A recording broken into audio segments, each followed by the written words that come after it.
오늘은 우리 관계라는 주제를 가지고 교제를 좀 나누기 원합니다. 우리가 거듭난다는 것이 어떤 지식이 아니라 하나님과 맺는 영생의 관계다, 이런 말씀들을 강단에서 많이 해주셨는데, 우리가 이 관계에 대해서 어떻게 생각하고 계신지 한번 좀 교제를 나누기 원합니다. 우리 사회 시간에 학창 시절에 많이 들으셨던 말씀이죠. 인간은 사회적 동물이다. 그래서 인간은 사회를 형성해서 끊임없이 다른 사람과 상호작용을 하면서 관계를 유지하고 함께 어울리며 자신의 존재를 확인한다. 이렇게 네이버 사전에 나오더라고요. 이 말을 누가 했냐면 아리스토텔레스 아시죠? 그분이 하신 말이래요. 그분은 정확하게는 인간은 정치적인 동물이다, 이런 표현을 쓰셨다고 하는데, 어찌 보면 인본주의의 가장 위대한 학자 중에 한 명인 우리 아리스토텔레스가 이런 얘기를 했는데, 참 이것이 오히려 저는 하나님이 정말 계시다는 또 하나의 증거지 않을까 이런 생각이 듭니다. 왜냐하면 많은 동물 중에 한 사람으로, 하나로 우리를 이렇게 생각을 하는데 뭔가 다른 동물들과 구별되는 뭔가가 있다는 거죠. 그것은 어떤 진화를 통해서 자연스럽게 만들어졌다고 보기는 어렵지 않을까, 저는 그런 생각이 듭니다. 분명히 어떤 창조주가 어떤 목적을 가지고 이 관계를 중요시하는 존재로 저희를 창조했다는 것을 반증해 주는 것이 아닌가, 이런 생각이 듭니다. 이 관계에 세 단계가 있다고 합니다. 관계의 1단계는 어떤 사람이 존재한다는 사실을 아는 겁니다. 예를 들면 우리가 이제 곧 월드컵이 시작되는데 손흥민이라는 선수가 있구나, 그 선수가 영국에서 축구를 굉장히 잘하는구나, 이런 것들을 알죠. 어떤 연예인들, TV에 나오는 어떤 그 연예인들 제가 한 번도 만나보지 못했고 이야기해보지 못했지만 그런 사람이 존재하는구나를 아는 것, 그것이 1단계의 관계라고 합니다. 2단계의 관계는 안면, 서로 얼굴을 본 적이 있고 인사를 나누는 정도. 그래서 많은 사람들이 이 2단계의 관계들을 맺고 있습니다. 학교에서, 직장에서, 교회에서도 많은 분들이 2단계의 관계들을 맺고 있다고 하더라고요. 3단계의 관계는 충분히 친밀하게 아는 단계, 그 단계가 이 관계의 3단계입니다. 물론 3단계에도 단계들을 더 나눌 수 있겠지만, 3단계의 예는 친구라든지 부모와의 관계라든지 부부와의 관계, 그래서 3단계의 가장 높은 단계가 부부가 아닌가, 그런 얘기들을 하는 것들을 듣게 되는데요. 우리 하나님과의 관계 가운데 어떤 단계 가운데 있으십니까? 우리가 하나님 존재한다는 사실을 우리가 아는 것만으로 그게 충분한 관계가 아니라는 것을 저희가 알 수 있죠. 사실 저는 하나님과의 관계가 1단계에 머문다면 그분은 거듭나지 못한 사람이 아닐까, 이런 생각이 듭니다. 많은 사람들이 하나님이 존재한다는 걸 알죠. 성경에서는 귀신도 알고 떤다, 이런 표현들을 쓰는데, 하나님이 존재한다는 그 사실을 아는 것, 그것이 하나님께서 추구하시는 그 관계가 아니라는 걸 우리가 너무나도 명확히 알 수 있습니다. 2단계는 우리가 하나님과 하나님 앞에서 거듭난 그 상태가 2단계가 아닐까. 하나님을 알고 하나님과 안면이 있고 하나님과 인사를 나누지만 하나님이 어떤 분이신지 잘 모르고 하나님과 깊은 그런 이야기들을 하지 못하는, 그래서 내 속마음, 내 삶의 어려운 부분들을 하나님 앞에 내어놓지 못하는, 어찌 보면 많은 현대의 그리스도인들이 2단계의 관계들을 하나님과 맺고 있지 않을까, 이런 염려가 되는데요. 우리 하나님을 알고 하나님 어떤 분인지 우리가 귀를 통해서 들었지만 실제로 우리 삶 가운데 그 하나님이 살아계시고 우리가 그런 관계를 맺고 있는가, 한번 우리가 생각해 봐야 되지 않을까. 하나님께서 추구하시는 단계가 어떤 건지 이제 앞으로 살펴볼 텐데요. 성경에 나오는 몇 가지 예를 보여드리겠습니다. 성경을 읽다가 굉장히 재밌는 사건들을 이제 많이 발견을 했습니다. 요한복음 강해를 형님께서 하고 계신데, 성경의 많은 부분에 이런 표현들이 나오지만 특별히 요한복음에 있는 부분들을 제가 발췌를 했습니다. 우리 베데스다 연못 38년 된 병자를 고쳐주신 그 사건이 있잖아요. 그래서 어렸을 때 이 성경을 볼 때는 주님 참 대단하시다. 이 38년 된 그 병자, 누구도 고칠 수 없는, 어떤 의사도 고칠 수 없는 그 병자를 고친 그 예수 그리스도의 능력에 이렇게 주목해서 봤는데, 나이가 들어서 이 성경을 다시 이렇게 읽으면서 굉장히 주목하게 됐던 구절이 이겁니다. 제가 읽겠습니다. 요한복음 5장 13절 말씀인데요. 고침은 받은 사람은 그가 누구인지 알지 못하니 이는 거기 사람이 많으므로 예수께서 이미 피하셨습니다. 그 후에 예수께서 성전에서 그 사람을 만나 이르시되 보라 내가 나았으니 더 심한 것이 생기지 않게 다시는 죄를 범하지 말라 하시니. 그러니까 베데스다 연못에서 그 병자를 고쳐주시고 막 관원들이 몰려왔어요. 이 사람이 누구나 38년 동안 그 자리에 앉아 있었던 사람일까 아니까. 근데 그 사람을 고쳐준 사람이 누구냐? 사람들이 와서 물었는데 그 사람이 누군지 모르는 겁니다. 근데 예수님께서 그 사람을 다시 찾아가세요. 병자를 고쳐주시고 나서. 그리고 그 사람을 만나서 이런 관계들을 이렇게 맺으시는 모습들이 나오더라고요. 이게 한 번 있었던 일이 아니고요. 두 번째 사건을 또 보여드리겠습니다. 두 번째 사건은 가늠한 여인입니다. 이 사건은 성도님도 잘 아시다시피 예수님과 이 가늠한 여인 간에 어떤 관계도 없었어요. 단지 예수님을 책잡으려고 이 가늠한 여인을 데려와가지고 바리새인들이 이 사람은 어떻게 해야 됩니까? 모세 율법에는 돌로 쳐서 죽이라고 했는데 당신은 어떻게 하겠습니까? 이렇게 이제 질문을 드렸을 때 예수님께서 유명한 말씀을 하시죠. 너희 중에 죄 없는 자가 돌을 들어 쳐라. 그러니까 하나하나 이렇게 떠나고 이제 마침내 예수님과 여자밖에 남지 않았습니다. 그때 예수님께서 그 여자의 곤란함을 해결해 주셨으니까 사실 그 자리에 뜨실 수도 있었어요. 그 여자와 관계 맺고 싶지 않을 수도 있습니다. 모든 사람 앞에 공공연히 죄인으로 취급받는 그 여인과 무슨 관계를 통해서 이익을 얻을 수 있을까요? 근데 예수님은 이렇게 얘기하십니다. 여자 외에 아무도 없는 것을 보시고 이르시되 여자여 너를 고발하던 그들이 어디 있느냐 너를 정죄한 자가 없느냐 대답하되 주여 없나이다. 예수께서 이르시되 나도 너를 정죄하지 아니하노니 가서 다시는 죄를 범하지 말라 하시니라. 예수님은 어떤 문제들을 해결해 주시고 꼭 관계를 맺기 위해서 그 사람을 다시 찾아가는 것들을 보게 됐습니다. 마지막 세 번째 사건인데요. 눈을 뜬 맹인입니다. 예수께서 그들이 그 사람을 쫓아냈다는 말을 들으셨더니 그를 만나서 이르시되 내가 인자를 믿느냐 대답하여 이르되 주여 그가 누구시오니까 내가 믿고자 하나이다. 예수께서 이르시되 내가 그를 보았거니와 지금 너와 말하는 자가 그이니라. 이 사건도 잘 아시는 말씀일 텐데 맹인의 눈을 뜨게 해주시고 나니까 그 바리새인들이 찾아와서 이제 예수 그리스도를 이제 시기하게 되죠. 그래서 이 안식일에 병든 사람을 고쳐준 사람이 누구냐? 이제 물어보고 이 사람이 난 잘 모른다. 부모를 찾아가서 물어보고 이 맹인을 찾아가서 물어봤는데 모르겠다라고 하니까 이 사람을 이제 쫓아냅니다. 그 쫓아낸 이후에 예수님께서 다시 찾아오셔서 이 말씀을 하시는 거예요. 그러니까 예수님께서 주목하셨던 것은 우리의 문제를 해결해 주시는 것, 거기에 초점을 갖춘 것이 아니라 그 이후에 예수님과 어떤 관계를 맺기 위해서 현재의 문제를 해결해 주셨다는 것을 우리가 이 세 사건을 통해서 볼 수 있죠. 그래서 여러 번 이제 강단에서 말씀이 전해지지만 우리는 우리가 문제가 해결된 것에 너무 감사하죠. 우리가 지옥 불못에 떨어져야 되는데 그러지 않아서 감사합니다. 우리 죄를 사해 주셔서 감사합니다. 거기에 주목하지만 우리 주님은 그 문제를 해결해 주는 목적이 따로 있다는 것을 우리가 이 말씀을 통해서 볼 수 있습니다. 요한복음 14장 20절 말씀입니다. 그날에는 내가 아버지 안에 너희가 내 안에 내가 너희 안에 있는 것을 너희가 알리라. 요한복음 14장 20절에 예수님 그렇게 말씀하셨는데 이게 무슨 말일까? 우리가 수학 도표로 한번 그려보면 알 수 없는 표가 밑에 나오는데요. 우리 하나님은 빛이시기 때문에 제가 하얀색으로 표현했고요.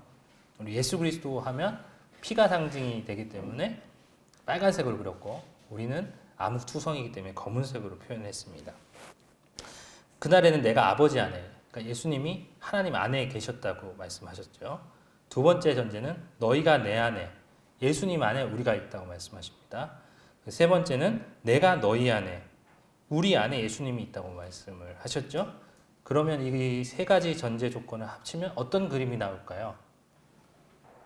제가 교집합 이런 얘기들 하잖아요. 그러니까 너희가 두 번째 것부터 제가 설명을 드려보겠습니다. 너희가 내 안에 있고 내가 너희 안에 있으려면 어떻게 돼야 될까요? 냉장고 안에 우유가 있는데 우유 안에 냉장고가 있을 수 있나요? 불가능하죠. 너희가 내 안에 내가 너희 안에 있으려면 두 존재가 완전히 같아져야지만 그럴 수 있잖아요. 이 사람이 내 안에 있고 내가 이 사람 안에 있으려면 두 개가 원이 똑같아야만 가능하다는 거죠. 그러면 이 말을 종합해 보면 이렇게 됩니다. 하나님 안에 예수님과 우리가 함께 하나의 존재로 이렇게 있게 되는 것. 요한복음 14장 20절에 말씀하시는 분 이렇습니다. 제가 이해를 돕기 위해서 빨간색과 검은색을 중간에 섞어놨는데 사실 성도님들이 잘 아시다시피 정확한 표현은 우리가 예수님 안에 들어가서 다시 거듭나는 거기 때문에 사실 빨간색으로 표현되는 게 맞지만 제가 이렇게 표현을 했습니다. 두 번째 또 수학 문제인데요. 자, 아버지여, 아버지께서 내 안에 내가 아버지 안에 있는 것 같이 그들도 다 하나가 되어 우리 안에 있게 하사 세상으로 아버지께서 나를 보내신 것을 믿게 하옵소서. 요한복음 17장 21절 이런 말씀이 나옵니다. 다시 그럼 이걸 풀어보겠습니다. 첫 번째, 아버지께서 내 안에, 예수님 빨간색 안에 하얀색 원이 있고요. 내가 아버지 안에 하얀색 원 안에 빨간색 원이 있습니다. 그리고 그들도 다 하나가 되어 있으니까 까만색 덩어리가 있습니다. 있게 하사 세상으로 아버지께서 나를 보내신 것을 믿게 하옵소서 이렇게 얘기하셨는데 그러면 어떤 그림이 나올까요? 네? 빨간색이요? 아까 설명드린 대로 아버지께서 내 안에 내가 아버지 안에 있으려면 똑같은 사람이 돼야 되는 거죠. 그러면 아버지와 예수님 안에 이제 우리가 있는 모양이 되겠죠. 그럼 앞에 보여드렸던 그림과 두 가지 내용을 합쳐보면 아버지 안에 예수님이 있고 예수님 안에 아버지가 있고 예수님 안에 우리가 있고 우리 안에 예수님이 있으면 다 하나가 돼야만 되는 것이죠.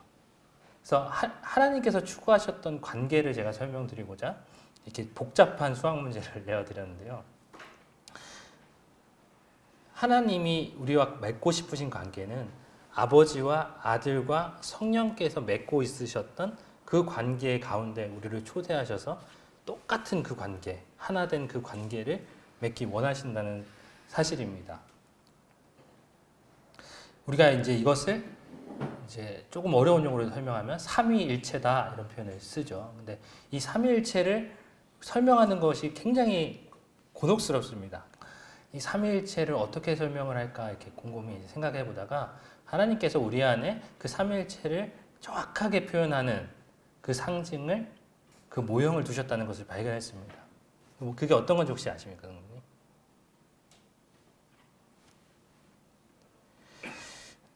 아마 안 와닿으실 수도 있는데요. 부부관계입니다. 하나님께서 이러므로 남자가 부모를 떠나 그의 아내와 합하여 둘이 한 몸을 이룰지어다. 그러므로 사람이 부모를 떠나 그의 아내와 합하여 그 둘이 한 육체가 될지니 이 비밀이 크도다. 나는 그리스도와 교회에 대하여 말하노라. 이렇게 말씀하고 계십니다. 그러니까 부부는 두 분이 완전 다른 사람이지만 하나가 된다. 한 몸이 된다. 성경은 이렇게 이야기하죠. 근데 이것이 단지 부부관계에 대한 얘기가 아니라 그리스도와 교회의 관계가 이와 같다라고 이제 성경은 말하고 있습니다. 그래서 이 부부관계로 우리가 삼위일체를 이해하면 정확하게 이해할 수 있다고 저는 생각합니다. 그래서 아버지, 아들, 성령님이 완전히 다른 분이지만 부부가 하나가 되는 것처럼 아버지와 아들과 성령이 완전히 한 생각과 한 마음을 품으신 그 상태가 바로 삼위일체가 아닐까 저는 생각이 드는데요. 내 옆에 있는 남편, 내 옆에 있는 아내가 생각이 나면 말씀은 말씀일 뿐 공감이 잘 안 되실지 모르겠지만 하나님께서 고안하셨던 부부관계는 바로 이거라는 거죠. 그리고 이 관계를 우리와 맺고 싶으시다는 겁니다. 이 관계라는 것에 대해서 이렇게 교제를 해야겠다는 마음을 하나님 주셔서 준비하다가 집 책장에 꽂혀 있는 새 책을 발견했습니다. 한 번도 읽어보지 않았었는데 관계라는 그 생각을 하면서 책을 보다 보니까 1세기 관계적 교회 이런 책이 있더라고요. 그 책을 이렇게 살펴봤는데 근데 이분이 하시는 말씀이 이거였습니다. 1세기 교회 집회의 목적은 공동체적 예배, 복음 제시, 설교, 교제가 아니라 상호 권면이다. 이렇게 설명을 하시더라고요. 그래서 많은 교회들이 우리가 왜 교회에 오는가 하면 예배 드리기 위해 온다. 복음을 전하기 위해서 우리가 모인다. 아니면 설교를 듣기 위해 온다. 아니면 교제하기 위해 온다. 라고 이야기를 하지만 사실 1세기 교회, 초대교회에서 그들이 모였던 이유는 상호 권면하기 위해서 모였다 이렇게 설명을 하시더라고요. 그 근거로 이 말씀들을 드는데 그런즉 형제들아 어찌할꼬 너희가 모일 때에 각각 찬송시도 있으며 가르치는 말씀도 있으며 계시도 있으며 방언도 있으며 통역함도 있으나 모든 것을 덕을 세우기 위하여 하라 이렇게 말씀하시고요. 뒤 말씀이 좀 더 명확한데요. 서로 돌아보아 사랑과 선행을 격려하며 모이기를 패하는 어떤 사람들의 습관과 같이 하지 말고 오직 권하여 그날의 가까움을 볼수록 더욱 그리하자라고 히브리서 10장 24절 25절은 말씀하고 있습니다. 그래서 이 초대 교회의 모습이 어땠을까 성경을 통해서 그분이 추측한 사실들은 이와 같습니다. 첫 번째, 전문가가 아닌 모든 사람들이 자유롭게 참여하는 교회였다. 지금은 전문가들 있잖아요. 설교를 잘하는 전문가, 목사가 있고 봉사를 잘하는 사람이 있고 찬양도 성가대원들이 앞에서 찬양을 인도하면 성도들이 따라 부르는 어떤 전문가들에 의해서 이 교회가 운영되고 있는데 초대 교회에서는 이 전문가가 아니라 모든 사람들이 자유롭게 참여했다는 거죠. 그래서 한 사람이 설교자가 아니라 어떤 사람이 설교를 하면 그에 또 감동을 받고 성령의 부담을 느끼신 어떤 분이 일어나서 말씀을 전하는 그런 형태였다고 합니다. 제가 캐나다에 있는 한 모임을 이제 참석을 한 적이 있었는데 그 모임에서 이제 그렇게 하더라고요. 저희가 예배를 이렇게 동그랗게 드려서 예배를 드리는데 그 뒤에 이제 말씀 시간에 이렇게 강단에 나와서 말씀을 전한 것이 아니라 한 분이 일어나서 설교를 하시고 또 다른 한 분이 일어나서 설교를 하시는 그런 모습들을 이제 보게 됐습니다. 이 이유가 뭐였냐면 예수 그리스도께서 머리 되심이라는 그 진리의 기초에서 이렇게 모였다는 거죠. 어떤 한 전문가에 의해서 이 교회가 이끌어지고 교회가 인도되는 것이 아니라 그리스도께서 이 교회를 이끄시고 그리스도께서 성령으로 통제하시고 하실 수 있기 때문에 우리에게 주신 은사와 부담을 가지고 누구나 참여할 수 있는 그것이 1세기 교회의 특징이었다고 합니다. 그리고 이렇게 의자 배치도 한 사람의 앞에서 이렇게 전달하는 방식이 아니라 원탁의 원리에 기초했다. 그래서 동그랗게 앉아서 동그랗게 이야기하고 누구나 이야기하고 누구나 참여하는 그런 교회였다고 합니다. 그리고 베드로는 이것을 만인 제사장이라고 너희가 왕 같은 제사장이다 이렇게 표현하잖아요. 그래서 모두가 다 제사장으로서 주님 앞에 서야 한다 이렇게 이야기를 했고 바울은 이것을 그리스도의 몸의 지체다. 그 지체로 기능하는 것이다. 라고 교회를 정의했다는 것을 들어서 이제 설명을 하고 있습니다. 근데 이 내용을 보다 보니까 모임에서 쓴 책이 아니지만 너무나도 모임에서 가지고 있는 진리, 하고자 하는 원리와 너무 동일하지 않은가 이런 생각이 들더라고요. 그러니까 우리가 어떤 초대교회의 전통을 따라서 섬기려고 한다기보다 성경에 나오는 방식대로 모임을 가지려고 하다 보니까 초대교회 처음 세워진 그 교회의 모습 그대로 우리가 섬기고 있지 않나 이런 생각이 드는데요. 그러니까 여기서 이제 모든 사람들이 자유롭게 참여한다, 모든 사람들이 말씀을 전한다 이런 의미는 아닙니다. 다 사도겠느냐, 다 교사겠느냐, 다 선지자겠느냐 이렇게 말씀을 하시잖아요. 그러니까 은사를 따라서 섬기되 다 모든 사람이 함께 이 교회를 세우는 데 참여를 했다는 거죠. 그것은 예수 그리스도께서 머리 되시기 때문에 그렇게 할 수 있었던 것이고 우리는 그 지체로서 기능을 해야 하기 때문에 그랬다는 겁니다. 그래서 어떤 한 사람이 이끌어가고 따라가는 것이 아니고 어떤 사람이 섬기고 어떤 사람이 섬김을 받는 것이 아니라 오늘은 이 형제가 나를 섬겨주면 다음에는 내가 이 형제를 섬겨줄 수 있는 거죠. 그렇게 상호 권면하고 상호 도우면서 서로 돌아보아 사랑과 선행을 격려하면서 이 모임이 구성됐다는 것을 이렇게 볼 수 있습니다. 그래서 이 제목이 참 저는 마음에 와닿는데 1세기 관계적 교회. 그러니까 그 삼위일체 안에 있었던 그 관계 가운데 우리를 초청하셨는데 그것이 나와 하나님들과의 그 관계뿐만 아니라 이 성도들 간의 관계 가운데서도 그것을 보길 원하셨다는 거죠. 성도들 간의 한 몸으로서 우리가 한 마음을 가지고 이렇게 섬겨가는 것. 그것을 상징하는 중요한 예식이 바로 이 성만찬, 만찬이지 않습니까? 저희가 했던 이 한 떡에 참여하고 한 잔에 참여하는 그것. 그것이 우리가 한 몸이라는 것을 매번 상기시켜주는 그런 예식이라서 이 책에서 이제 두 번째 장이 그 만찬입니다. 그래서 우리가 만찬을 대하는 것이 어떤 성직자에 의해서 집행되는 경우들이 많은데 그렇지 않다. 우리는 매주 만찬을 대했던 그 초대교회의 전통은 바로 이 한 몸이고 우리가 그 성부, 성자, 성령 간에 있었던 그 관계를 완벽하게 드러내는 그런 좋은 예식이다, 귀한 예식이다 이런 표현을 이제 쓰시는 것들을 보게 됐는데 참 아멘이 됐습니다.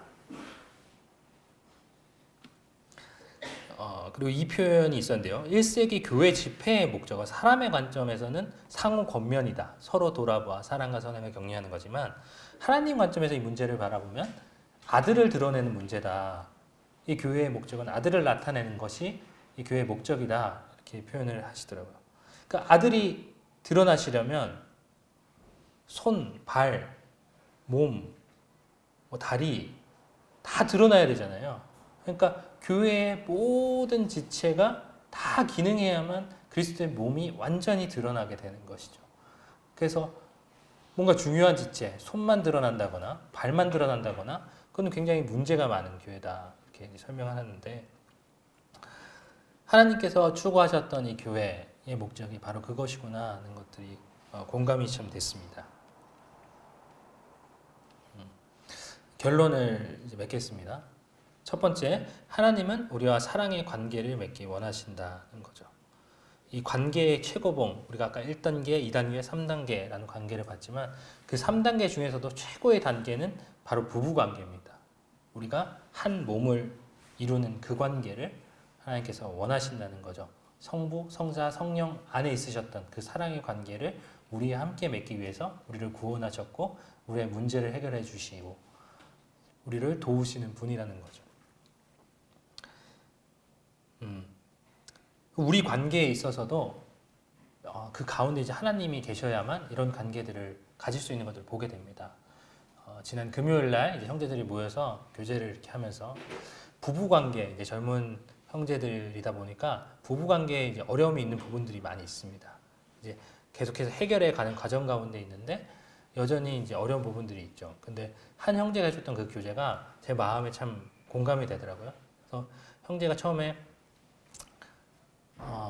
아내가 형제에게 복종하기를 주께 복종하듯 하라 해서 그 말씀을 이제 형제들이 잘 인용하잖아요. 나를 따르라 해서 내가 이 집안의 가장으로서 이 집을 이끌어간다. 그래서 나를 따라와라. 내 말을 들으면 된다. 그래서 했는데 늘 실패하더래요. 그게 잘 안 되더라는 겁니다. 그래서 뭐가 문제일까? 그래서 왜 쟤는 나를 잘 못 따라올까? 이런 문제를 이제 보다 보니까 그 자매가 갖고 있는 문제, 자매가 문제를 갖고 있을 때 보니까 그 문제가 내 문제구나 하는 것들을 이제 발견하게 됐다. 자기가 하나님을 경외하지 않고 하나님 앞에 대충 살 때 자매가 엉뚱한 소리를 이렇게 하는 거를 보게 됐다 이런 얘기를 하더라고요. 그래서 이제 마음을 고쳐먹고 하나님 앞에 진지하게 이런 시간들을 갖고 하나님과 관계를 맺는 것에 자기가 집중하다 보니까 내가 이 자매를 끌어가지 않아도 자매가 자기를 경외하고 순종하고 따라오는 것을 이제 보게 됐다. 그러니까 내가 엉뚱한 소리를 하지만 자매가 저를 신뢰하더라 이런 얘기를 하더라고요. 그러니까 하나님을 경외하는 그 모습을 보여주는 것이 최고의 리더십이고 최고의 남편의 역할이다 이런 교제를 이제 하는데 참 공감이 됐습니다. 그러니까 자매들을 이렇게 대하다 보면 형제들이 이겨내지를 못하더라고요. 말로도 그렇고 뭐 생각으로도 그렇고. 근데 이제 형제들이 할 수 있는 것은 내가 아니라 완전하신 그분을 경외하는 그 모습을 보일 때 자매도 안정을 찾고 쉼을 얻고 따라올 수 있구나 그런 것들을 이제 형제들 교제 가운데 공감을 얻었습니다. 그리고 한 그 김장한 목사님이라고 아시죠? 극동방송 이사장 하시는 그분의 아들 큰 아들 김요셉 목사님이라는 분인데 그분은 완전히 외모가 이제 어머니가 미국 분이시기 때문에 외모가 외국 사람 같이 생겼어요. 근데 한국에서 쭉 자랐기 때문에 완전 한국적인 그런 마인드를 가지고 있습니다. 근데 그 사모님도 오셨었는데 그 사모님은 완전히 한국 사람 같은데 계속 미국에서 자라서 완전 미국적인 마인드예요. 그래서 둘이서 너무 많이 다퉜대요. 그래서 이제 이혼 위기까지 이제 가서 하는데 어떻게 이 문제를 해결할까? 아무리 노력을 해도 해결이 안 되는데 그 목사님이 이 한마디가 자기들의 부부관계를 완전히 역전시켰다 하면서 간증을 해주시는데 그분이 이제 하셨던 얘기가 나는 참 신뢰할 수 없는 사람이지만 내 안에 있는 그 하나님은 참 신뢰할 만하지 않냐. 내 안에 있는 하나님을 좀 봐주라. 이렇게 그 사모님한테 얘기했을 때 그 사모님이 마음을 돌이키고 이제 관계가 회복되고 지금 너무 잘 지내고 있다. 이런 간증을 해주시더라고요. 그러니까 우리가 서로와 서로를 이렇게 바라보면 참 믿을만하지 못하고 문제가 많고 연약하잖아요. 그래서 예전에 우리 삼겹줄 이런 얘기들 해서 자매님 세 분이 가서 이렇게 막 봉사하고 이랬던 것들을 이제 얘기하셨는데 그 한 분이 그런 얘기를 저한테 해주셨던 게 기억이 나는데 이게 삼겹줄 해서 우리가 꽁꽁 뭉쳐서 하나가 돼서 좀 주님의 일들을 하는 것이 삼겹줄인 줄 알았는데 그게 아니더라. 삼겹줄은 나와 너 사이에 있는 그 하나님. 그렇게 삼겹줄이더라. 그러니까 안 끊어지더라. 그런 이제 간증을 교제를 해주셨을 때 아 정말 그렇습니다. 이런 얘기가 되더라고요. 그러니까 우리가 우리끼리 참 좋은 관계를 맺고 친밀한 관계를 맺다가도 사람이라는 게 금방 그 사람에게 실망하게 되고 뭐 뒤돌아서는 건 한순간이잖아요. 근데 그 안에 주님이 있는 그 관계는 절대 깨지지 않고 우리가 정말 끊어지지 않는 삼겹줄처럼 튼튼하게 관계들이 유지되는 것들을 보는데 아, 참 주님이 원하시는 관계가 그거구나 하는 생각이 듭니다. 두 번째로 교회로 한 몸을 이룬 관계를 원하신다. 그래서 예수 그리스도가 온전히 발현되는 그 몸의 모든 기능이 동작하는 그 교회를 주님 보시기 원하시는구나 하는 것들을 보게 됩니다. 그래서 아무리 탁월한 설교자가 있고 아무리 탁월한 행정을 보시는 형제님이 계시고 하더라도 주님 원하시는 교회는 성공한 교회, 큰 교회, 건물을 높게 올리고 많은 사람들이 모이고 설교를 하면 많은 사람들이 막 감동을 받고 그런 교회가 아니라 정말 한 사람 한 사람 연약하지만 주님의 지체로서 보여지는 주님의 몸이 온전히 보여지는 그 교회를 찾고 계시고 원하시고 그 교회를 세우기 원하시는구나 그 생각이 이 말씀을 준비하면서 생각이 들었습니다. 그래서 하나님께서 성도님들 각자에게 주신 그 은사들이 분명히 있을 거라고 저는 믿습니다. 그래서 그 은사들을 잘 발견하셔서 그 기능들을 보여주셔서 우리 교회가 작고 연약하고 부족해 보여도 참 온전히 그리스도가 드러나는 그 교회가 되기를 바랍니다.